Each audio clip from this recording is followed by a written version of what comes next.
Est-ce que la Bible enseigne que les géants ont existé? Parce que les gens vont lire l'histoire de David et Goliath et dire que c'est de la mythologie ou que ce n'est pas réel et que la parole de Dieu est remplie d'un tas d'histoires qui sont absurdes parce que personne ayant vécu n'a jamais mesuré plus de 2,75 m. De plus, la Bible enseigne que les géants existaient sur la terre. Des demi-géants ont existé à travers l'histoire.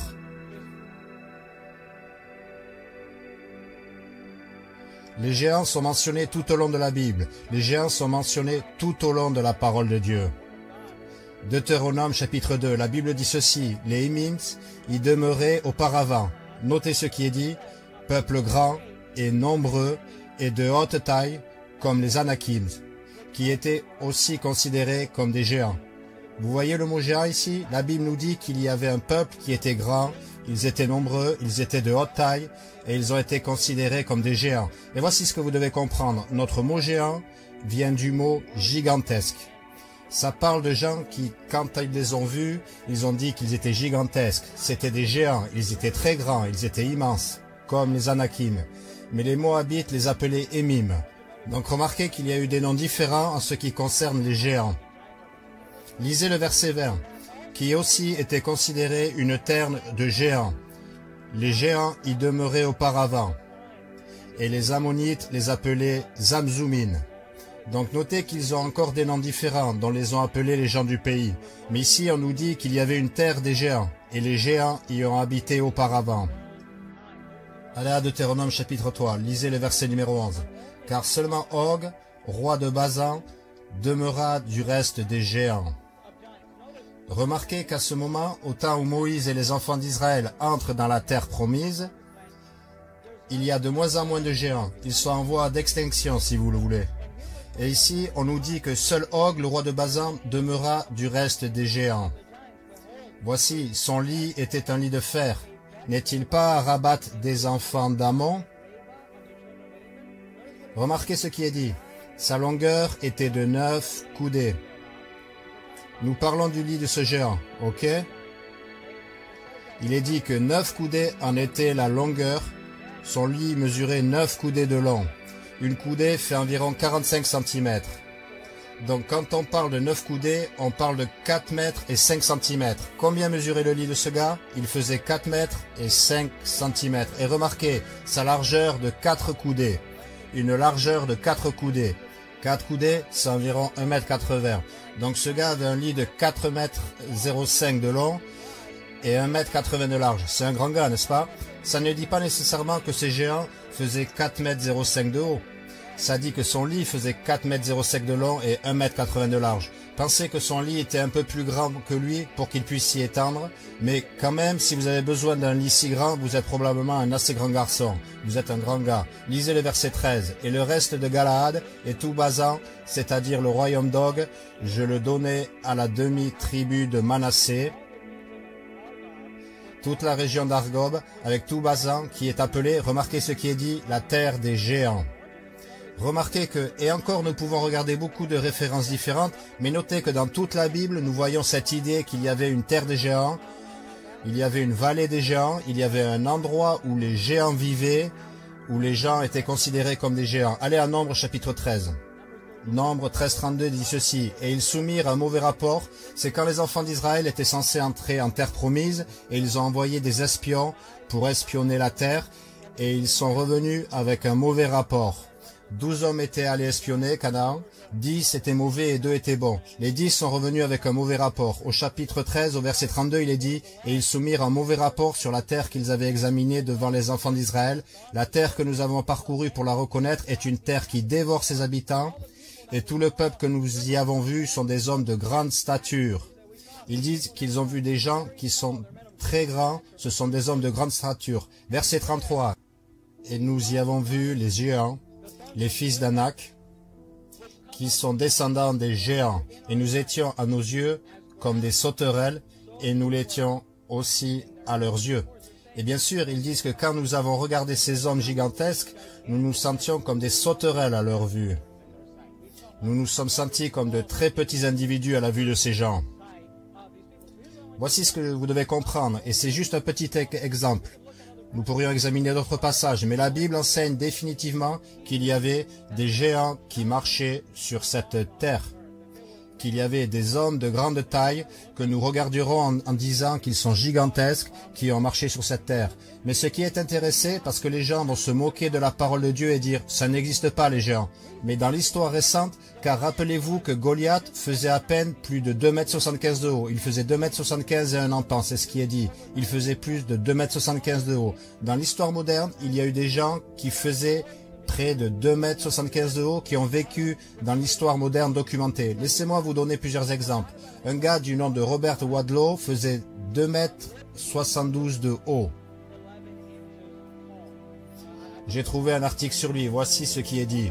Robert Wadlow, le géant de l'Illinois, a atteint la hauteur de 2,72 m. Wadlow est la plus grande personne confirmée à avoir vécu dans l'histoire moderne.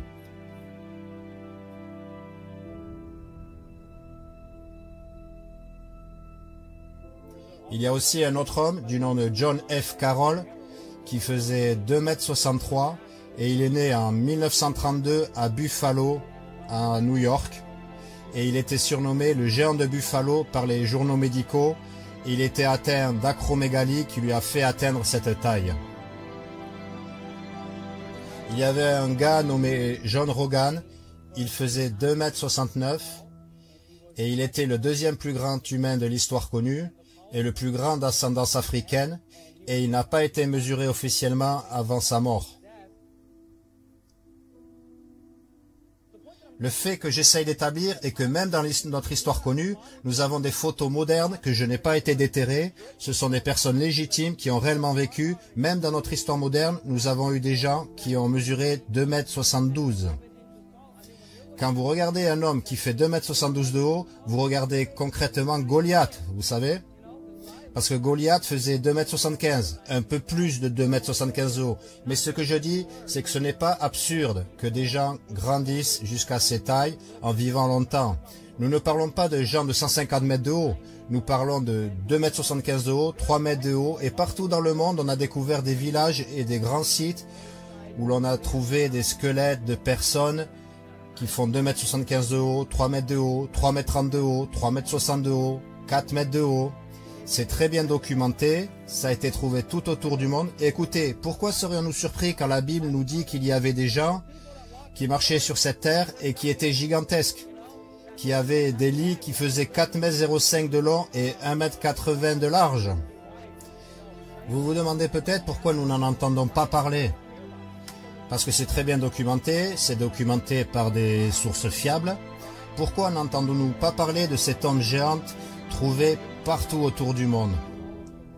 Et vous pouvez faire des recherches sur ce sujet, mais voici la principale raison pour laquelle la science a choisi d'ignorer cette vérité des géants vivant sur cette terre.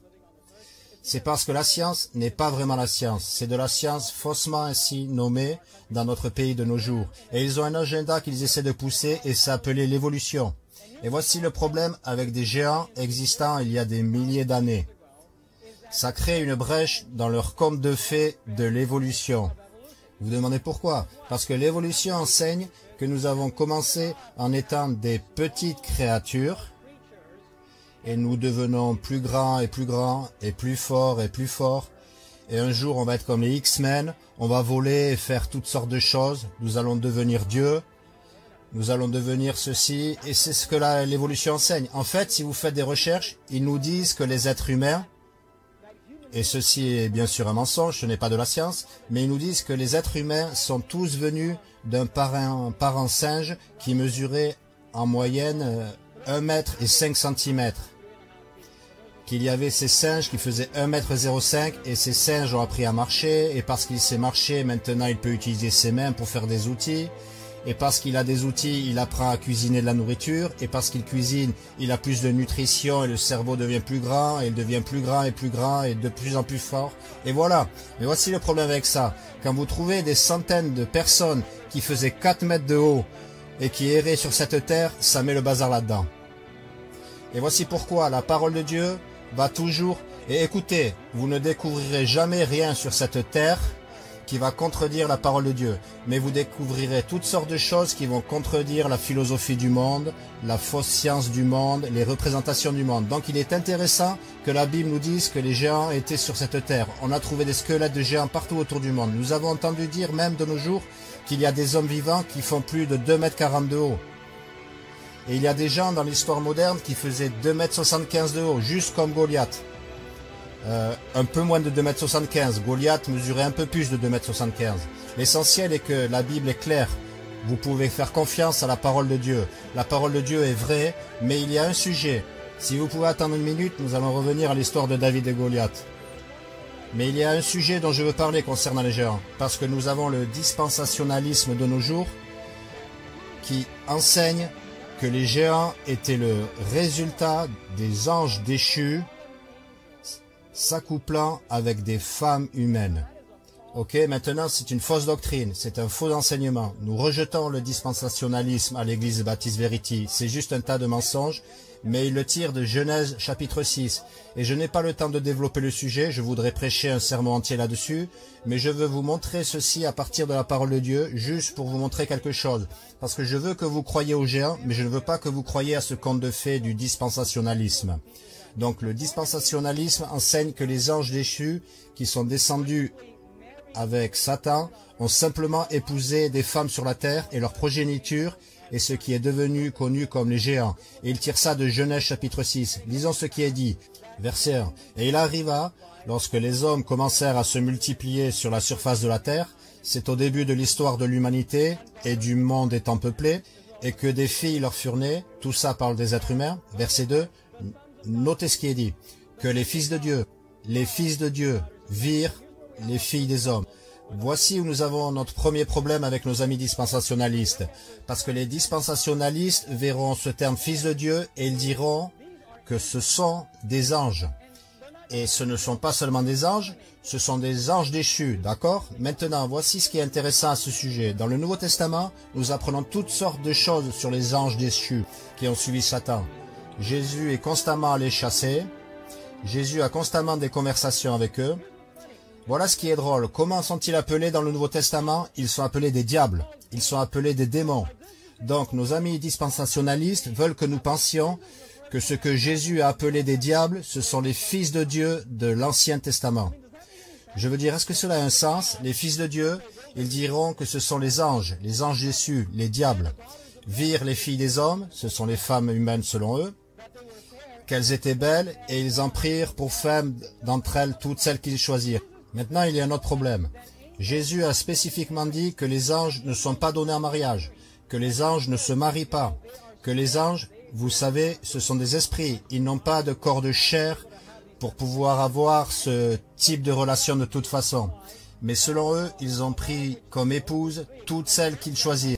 Verset 3, et le Seigneur dit, « Mon esprit ne contestera pas toujours avec l'homme, car lui aussi n'est que chair, cependant ses jours seront de 120 ans. » Verset 4, il y avait des géants sur la terre en ces jours-là, et aussi après cela, lorsque les fils de Dieu, encore une fois, ce sont les soi-disant anges du diable, vinrent vers les filles des hommes, et elles leur enfantèrent des enfants, ceux-ci devinrent des hommes puissants, qui jadis étaient des gens de renom.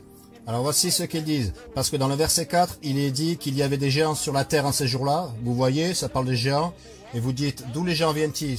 Ils diront que les fils de Dieu sont venus vers les filles des hommes, et elles leur ont enfanté des enfants, ceux-ci devinrent des hommes puissants, et ils diront que ces hommes puissants, c'étaient les géants, qui jadis étaient des gens de renom. Maintenant, il y a quelques problèmes avec ça. Partout dans la Bible, le terme homme puissant est utilisé. Vous savez ce que cela signifie dans la Bible? Qu'est-ce que homme puissant signifie? Cela signifie juste un guerrier ou un soldat, quelqu'un qui se bat pour gagner sa vie, quelqu'un dont la carrière est de combattre des batailles. C'est ce que c'est partout ailleurs dans les Écritures. Mais ici, on nous dit, oh non, ce sont les géants. Laissez-moi vous donner quelques éléments à considérer, parce qu'ils veulent que nous croyions que les fils de Dieu, dans Genèse chapitre 6, étaient des diables, ou des démons, ou des anges déchus. Et ils sont venus vers les filles des hommes, et ils ont produit ces puissants hommes. Gardez votre doigt dans le chapitre 6 de Genèse, nous allons y revenir tout de suite. Allez à Hébreux, chapitre numéro 1, et lisez le verset 4. J'espère que vous pensez que c'est intéressant. Je pense que c'est intéressant. Je pense que chaque fois que vous étudiez la parole de Dieu, c'est intéressant. Hébreux, chapitre 1. Lisez le verset numéro 4. Notez ce que dit la Bible. Hébreux chapitre 1 verset 4. Vous dites, Est-ce que les fils de Dieu sont des anges déchus selon la Bible? Est-ce que les fils de Dieu... voici l'essentiel. Nous n'utilisons pas un livre de théologie, nous n'utilisons pas des commentaires, nous laissons la Bible se définir elle-même. Nous laissons la parole de Dieu. Nous comparons les choses spirituelles avec les choses spirituelles. Nous laissons la Bible nous dire si les fils de Dieu peuvent être des anges, et même plus que ça, des anges déchus, ce à quoi nous nous référons comme des démons ou des diables. Hébreux chapitre 1, verset 4, notez ce que dit la Bible. Étant fait bien plus supérieur aux anges. Je veux que vous compreniez, le contexte est Jésus. Vous pouvez lire les versets 1 à 3 pour en tirer le contexte. Nous n'allons pas le lire pour gagner du temps, mais nous parlons de Jésus ici. Et voici ce que dit la Bible. Dieu le Père a fait Jésus bien plus supérieur aux anges, en parlant de Jésus étant d'une autorité supérieure aux anges. Puisqu'il, parlant de Jésus, a par héritage obtenu un nom plus excellent que... Un nom plus excellent que qui? Que les anges. C'est le contexte, que Jésus est mieux que les anges, et il a un nom plus excellent que les anges. Verset 5. Car auquel des anges a-t-il jamais dit? Maintenant le « il » ici se réfère à Dieu le Père, parce que Dieu le Père est celui qui a rendu Jésus meilleur que les anges, qui lui a donné un nom plus excellent que les anges. Et au verset 5, il est dit, car auquel, ça essaye de nous expliquer comment il a fait Jésus meilleur que les anges, comment il a fait Jésus plus excellent, qui lui a donné un nom plus excellent que les anges. Il est dit, car auquel des anges a-t-il jamais dit, tu es mon fils, aujourd'hui je t'ai engendré. Avez-vous saisi? Voici ce qui est dit. Il est dit, je n'ai jamais regardé un ange et dit, tu es mon fils, aujourd'hui je t'ai engendré. Et encore. Et ce qui est dit ici, c'est répété. Il est dit, ok, à propos de ça, auquel des anges a-t-il dit, je lui serai un père et il me sera un fils. Et si vous étudiez le contexte, c'est qu'il est dit que je n'ai jamais dit à un ange qu'il est mon fils. Je n'ai jamais dit à un ange que je suis son père et qu'il sera mon fils. Mais je l'ai dit à Jésus qu'il est mon fils, et c'est pourquoi il a un nom plus excellent, et c'est pourquoi il est meilleur que les anges. Donc écoutez, Hébreux chapitre 1 nous dit que Dieu n'a jamais regardé aucun ange, encore moins un ange déchu, et l'a appelé son fils. Mais pourtant, les dispensationalistes veulent que nous croyions que dans le chapitre 6 de la Genèse, les fils de Dieu sont des anges déchus, des démons. Écoutez, quand vous étudiez la parole de Dieu, ça ne peut pas être ça. Écoutez, ça peut faire de bons films de science-fiction, mais ce n'est pas vrai. C'est juste que ce n'est pas la parole de Dieu. Vous dites d'accord. Alors qui sont les fils de Dieu? Allez à 1 Jean chapitre 3. Vous êtes dans Hébreux, vous passez le livre de Jacques, passez 1 Pierre, 2 Pierre, 1 Jean. 1 Jean chapitre numéro 3. 1 Jean chapitre 3. Écoutez, vous demandez qui sont les fils de Dieu. Voilà ce que vous devez comprendre. Dans cette église, nous laissons la parole de Dieu nous dire ce qu'un terme signifie. Donc voici l'essentiel. Quand vous étudiez ce terme fils de Dieu tout au long de la Bible, il n'y a qu'un seul thème cohérent, d'accord? Ça parle soit du fils de Dieu, le Seigneur Jésus-Christ, mais il y a aussi d'autres fils de Dieu dans la Bible. Qui sont-ils? 1 Jean chapitre 3 verset 1. Voyez quelle sorte d'amour le Père nous a concédé pour que nous, ces gens qui parlent, pour que nous soyons appelés les fils de Dieu. Par conséquent, le monde ne nous connaît pas parce qu'il ne l'a pas connu. Vous savez qui la Bible appelle les fils de Dieu tout au long des Écritures? Ce sont les chrétiens, les croyants. C'est les gens qui ont cru en Christ. Jean 1,12, vous n'avez pas besoin d'y aller. En fait, revenez au chapitre numéro 6 de la Genèse, mais Jean 1,12 dit ceci. Mais à tous ceux qui l'ont reçu, en parlant de Jésus, à eux il a donné pouvoir de devenir les fils de Dieu, c'est-à-dire à ceux qui croient en son nom. Donc qui sont les fils de Dieu? À travers toute la Bible, c'est un groupe de gens. Ce sont ceux qui croient en Jésus-Christ, ceux qui croient au Seigneur, ceux qui font appel à lui pour le salut. Donc vous demandez qui sont les fils de Dieu dans Genèse chapitre 6. Il y a quelque chose qui m'échappe ici. Et vous dites, quel est le problème ici? Je pense que le problème est que ces croyants ont été attelés inégalement avec les incroyants. Et ils ont fini par produire ces hommes puissants, ces hommes de renom, ces grands hommes, juste des hommes normaux qui sont allés conquérir le pays et ils sont devenus très vils et méchants. Pourquoi? Parce qu'à chaque fois que vous allez vous attacher à des gens mondains, ils ne vous rendent pas meilleurs, ils vous rendent pire. Le monde a fini par devenir violent, c'est ce que la Bible dit, que Dieu a fini par inonder la terre et tout a recommencé avec Noé. Mais je veux vous montrer une autre chose et nous allons revenir à David à Goliath. Genèse chapitre 6 verset 4. Parce qu'au verset 4, il est dit qu'il y avait des géants sur la terre en ces jours-là. Donc ça doit parler des géants. Mais écoutez, même si vous ne connectez pas Hébreux 1, 1 Jean 3, Jean chapitre 1. Même si vous ne faites pas la connexion avec quand Jésus a dit que les anges ne sont pas donnés en mariage, que dans la résurrection nous serons comme les anges dans le sens où nous ne serons pas donnés en mariage, même si vous oubliez tout ça, une simple lecture du texte vous dira que ce qu'ils enseignent n'est pas vrai. Lisez le verset 4. Il y avait des géants sur la terre en ces jours-là, et aussi, notez ces deux mots, après cela. Après cela, après quoi? Après le fait qu'il y avait des géants sur la terre en ces jours-là, lorsque les fils de Dieu vinrent vers les filles des hommes, parce qu'ils nous disent, les fils de Dieu venant vers les filles des hommes sont des anges déchus, allant vers les femmes et elles enfantent des enfants. Ceux-ci de vers des hommes puissants qui étaient jadis des gens de renom, ils vont dire que ce sont les géants. Il y a un problème avec ça. La Bible nous dit qu'il y avait des géants sur la terre en ces jours-là, et les fils de Dieu allant vers les filles des hommes n'est arrivé seulement qu'après ça. Alors comment est-ce que ces fils de Dieu, qui seraient des diables, auraient produit les géants alors que la Bible nous dit qu'il y avait déjà des géants sur la terre en ces jours-là? Ils étaient déjà là. Donc une simple lecture du texte, juste regardez quand il est dit « et aussi après cela », cette chose est arrivée entre les fils de Dieu et les filles des hommes. Et vous pourriez poser une question, pourquoi même mentionner les géants? Pourquoi mentionner cela? Voici mon avis sur ceci. Mon avis à ce sujet est que Dieu nous dit qu'avant le déluge, les géants étaient beaucoup plus nombreux qu'après le déluge. Après le déluge, vous avez Moïse entrant dans la terre de Canaan, et ça parle de la terre des géants, de la vallée des géants, du royaume des géants. Et jusqu'au moment où vous arrivez à David et Goliath, il y a 5 géants restants qui sont identifiés. Je pense que la Bible nous dit qu'avant le déluge, les géants étaient plus nombreux, qu'il y avait beaucoup plus de géants sur la terre en ces jours-là. Après le déluge, beaucoup sont morts, mais ils n'étaient pas là comme le résultat des fils de Dieu allant vers les filles des hommes. Parce qu'il est dit que les géants étaient là, et toute la chose avec les fils de Dieu, quoi que vous croyez que ça soit, est arrivé après ça, ok? Il est dit que c'est arrivé après ça. Donc vous ne pouvez pas me dire que les géants en étaient le résultat si cela est arrivé après les faits. De toute façon, vous dites pourquoi voulez-vous examiner ceci? Voilà pourquoi j'examine ceci. Parce que nous devons laisser la Bible être notre autorité finale. Et c'est pourquoi vous devez faire attention en écoutant des prédicateurs qui ne font que suivre des commentaires. C'est intéressant, ça fait de bonnes lectures, je comprends ça, mais ce n'est pas réel, ce n'est pas la parole de Dieu, ce n'est pas vrai.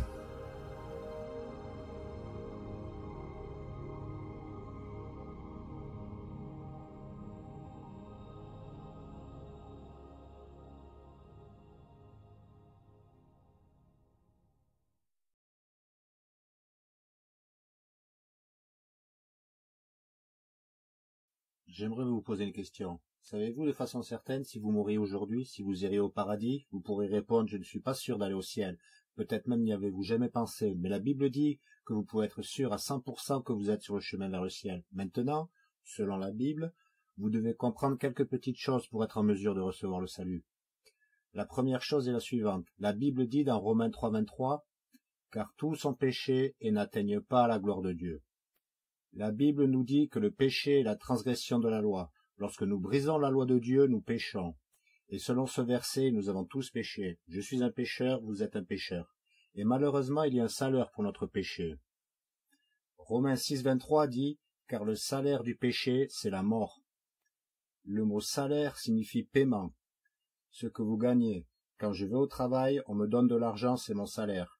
À cause de mon péché, le salaire est la mort. Ce que je gagne, c'est la mort, car le salaire du péché, c'est la mort. Quand nous pensons à la mort, la plupart des gens pensent à une mort physique. Mais Apocalypse 20, 14 à 15 dit « Et la mort et l'enfer furent jetés dans le lac de feu », une référence à l'enfer. Il est dit « C'est là la seconde mort.